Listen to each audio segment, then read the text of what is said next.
finally na namin diri sa Binuangan Shrine. So manang simbahan nga diha og naagi ongoing mass. So nagpaabot mi sa next mass. So while nagpaabot, naligo mo diri kay in fairness sa Binuangan, no. Aside sa bugnoy lang tubig, abunda kay tubig. So kani diri nga area nga diri mi nangaligo. So free ra gid siya. In fairness, grabe ka bugnaw. So grabe ka miraculous nga tubig. So napatay Palawan pawn shop diri. So don't worry no more ta diri.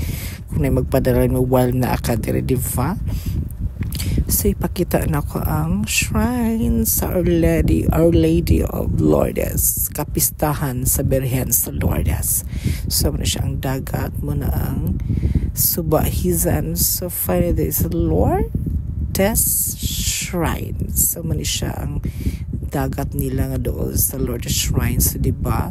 So I think magbutangan gina siya daik tira. So ipakita na ko inani kalinaw, no, muning piyesta sa Birhen sa Lourdes, Feb 11 yun ni siya, guys. So diya going to Cagayan na siya, guys. So ipakita gina ko nga na ay daik dito sa chadra magtambay sa diri, di ba? So while nagbabot ka sa next mass, so while nag-relax ka after sa mass or before sa mass, so chadra ang vibes diri sad nasa day swimming pool diri. I don't know kung pila ang bayad. So pwede na ta maligo diri kay na swimming pool pa ka na mo ng swimming pool, guys. But we really don't kung pila ang bayad, basta na swimming pool. You can check naman kung mag-anhin mo diri na po'y makatidjust ni mga baligya kindi daghang kay pagkaon baligya. So ayan mo na siya ang sulod sa Lourdes Shrine. So nagsimba gid mi, diba, sa padugang ang tagrasya sa Ginoo. So man siya karon, kamulo pa siya renovate pero wala pa siya nahuman. Pero hapit na gid siya. So kung gusto mag-donate, magtabang, so pwede na sumanhin mo diri, guys, diba? Sa lang accent, guys, kay na touch of wood, diba? Wawan ka sa touch of wood na ako sa kung nga checka. So open air siya, so dili ka siya na nakaigang. So direct entrance and exit yun na to sa magsulod ta sa Our Lady of Lourdes Shrine. So diha to nag-miraculous ang Birhen nga na ay tubig. Pwede rin tayo makapagay ng tubig kaya it's free lang naman mo ng Birhen sa Lourdes, diba? So pwede rin tayo mag-ampo, mangurus, basta free lang kita mag-anhi diri. Actually, naputli Patuno Festival diri.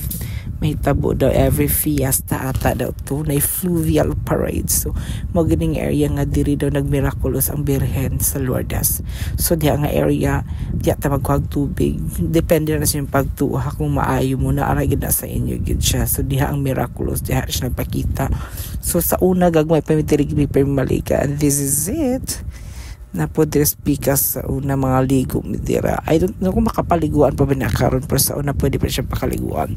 So direct na magpatunog sa Birhen sa Lourdes kung gusto mo. Wala siya bayad, pero actually pwede rin maghatag og any amount donations. It means wala sila exact amount nga palit ni hatag. So yun na nakadaghan tao, no? So mo pa area sa gawas kung gusto mo mag-attend sa mas, kung gusto makita sa Philippine Herb Responsibilities sa Lourdes Shrine. So muna siya, guys. So kung maganita, be careful. Kung may mantiguang dapat alalayan nato para safe tang tanan, diba?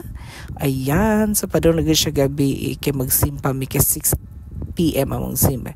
And of course, I'm proud kay naadali among assistant priest sa una sa among barangay, si Paraget. Og siya nag-officiate sa mas sa pagsimba na ako. So, yun. So, muna siya ang kapistahan sa Birhen sa Lourdes.